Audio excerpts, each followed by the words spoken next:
Hi YouTube, I'm Ali, welcome to the channel. One of the things I really want to do on this channel was rekindle my love of building and painting miniatures. This episode marks the start of a short series on that very subject. When I was a kid, board and role-playing games were my world. And when my DM introduced miniatures, well, that just blew my mind. I am sure I spent at least as many hours building, gluing, painting and modding those gorgeous little metal figurines as I did using them in my games. Determined to get back into the hobby, I decided to gather together the tools and paints I think I would need, and then to get on with the job of learning or relearning the painting techniques I need. But more immediately, I need to find some actual minis to start painting. Now recently I bought some 3D printers so I could learn to print my own miniatures, and I do intend to do that, but that's not how I want to start my journey. I really want to start painting metal miniatures, just like I did when I was a kid. So, do I go to eBay, think back to the kinds of miniatures I would have had as a 14-year-old, buy them, and then... Or do I instead turn the whole house upside down, searching for that little box of miniatures I know I've tucked away since childhood, ready to be brought out for this very moment? Yes, that's what I do. Of course I do. Folks, in this episode, I'm going to look back at some of the minis I painted in my youth and then pick a few out to revisit, repair and repaint as part of my first project back into the hobby. So here then are 8 of the miniatures from that box.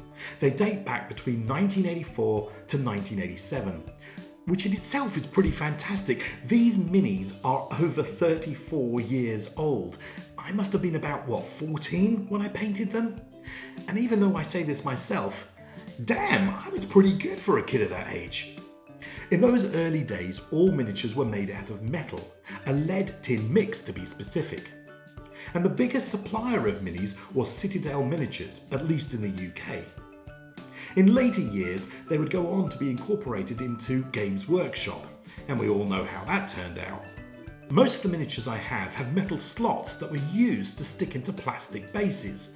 But prior to 1984/5, they didn't have those either. It was up to you to glue them onto an appropriate base. These are often called solid base miniatures. The metal base slot also has the etched type name or the class name for the miniature, as well as a copyright symbol and a date.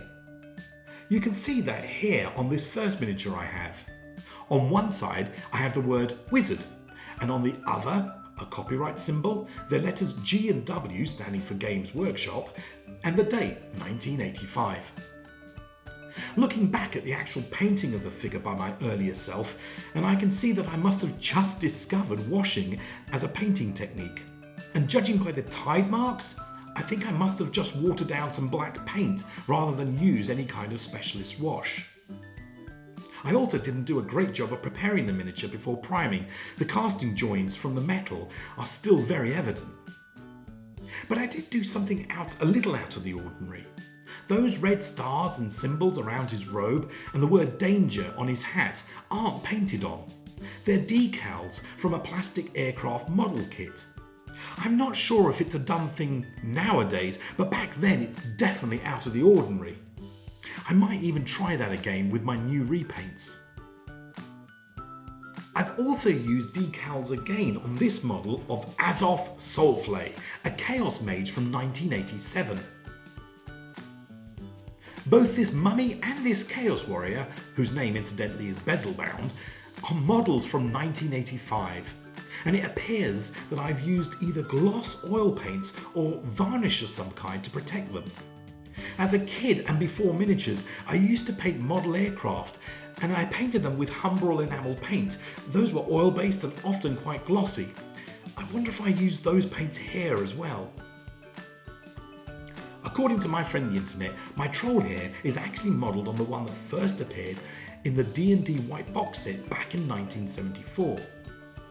Clearly the look stayed the same for several years, as I didn't buy this model until much later.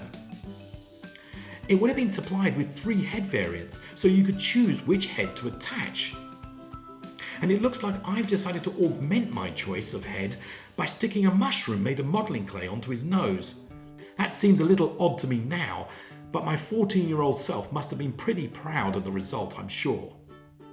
The purpose of this vid though was really to share these 3 minis with you, because these are the 3 that I think I want to try and clean up, repair and repaint. The first is a dark elf mage called Azareth Darkforce, again from 1985. She too came in several variations, but rather than having swappable bits, you basically bought an entire different model. This was choice number 3 in that model selection, the bowl cut version. My favourite model out of this bunch is the unfinished Targeteer model. It came from the CO7 Rangers set. Now I remember this mini especially because, like several others in this range, it was used to model for the illustrations in the Warhammer Fantasy role-playing game that came out a year later, in 1986. Truly, I cannot wait to paint this one.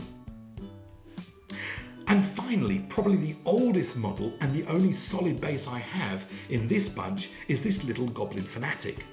I know it's a Goblin Fanatic because that's exactly what it says on the outer edge of the model. Now unfortunately, I didn't find out much when I tried doing the research on this one. I think it belongs to the C27 Night Goblins range, but I didn't find any concrete evidence like a catalogue listing, and the details on the bottom of the model seem to be erased over time, but I think this is from 83 or 84. Either way, these are the models I'm going to be using. It's been quite a while since I've painted, and honestly, I'm a little nervous about how my results will turn out. But I'm also pretty excited too. The next task will be for me to clean and prepare these models, and I'll be doing that on the next episode. Hopefully I'll see you there. In the meantime, if you have any questions or comments, I would love to hear from you. If you've enjoyed what you've seen, please do consider subscribing. But for now, as always, take care YouTube. See you soon.